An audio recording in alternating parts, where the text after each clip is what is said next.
Bonjour tout le monde et bienvenue dans Ciné et Société, le podcast qui compare les œuvres littéraires et cinématographiques aux enjeux de la société actuelle. Et aujourd'hui, on va parler de Hunger Games, la balade du serpent et de l'oiseau chanteur, un film réalisé par Francis Lawrence, sorti au cinéma la semaine dernière, adapté du livre de Susan Collins du même nom. Susan Collins est l'autrice des Hunger Games, saga culte des années 2010 qui a donné lieu à 4 films sortis au cinéma entre 2012 et 2015.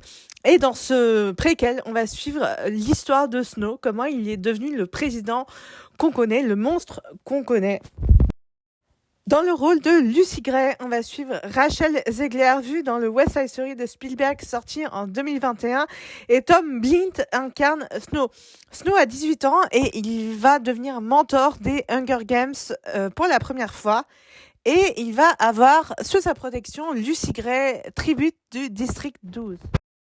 L'adaptation est assez fidèle, et même très fidèle au livre, puisqu'on retrouve certaines clés adaptées à l'écran qui sont assez dures dans le livre, mais le sont aussi dans le film. Le film est diffusé en 3 parties, comme le livre l'est en 3 parties.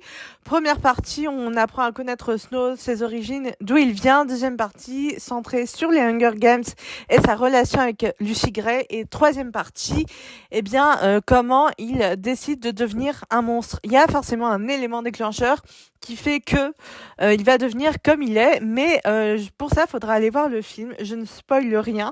Le film est aussi cru que le livre, et c'est ce qui m'a fasciné. Il y a le contrôle des tribus dans l'arène via un énorme écran, et ça, c'est juste fou, parce que ça montre que la télévision a vraiment un pouvoir sur les humains. D'ailleurs, c'est depuis la publication des Hunger Games qu'une réflexion est née. La télévision peut-elle devenir un instrument politique, un moyen de propagande ? Vraiment, la réponse c'est oui.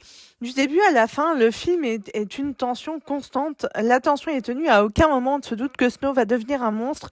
C'est un film-spectacle et ça marche parce que les gens reviennent au cinéma, reviennent en salle. Tout au long du film, Snow est amoureux de Lucy Gray. À aucun moment on ne se doute qu'il va devenir un monstre, mais forcément il y a un élément déclencheur qui déclenche tout. Jusqu'à ce fameux drame, et que je vous invite à aller découvrir au cinéma. Vraiment, c'est une pépite et je peux que vous le recommander. Attention tout de même si vous aimez pas trop la violence.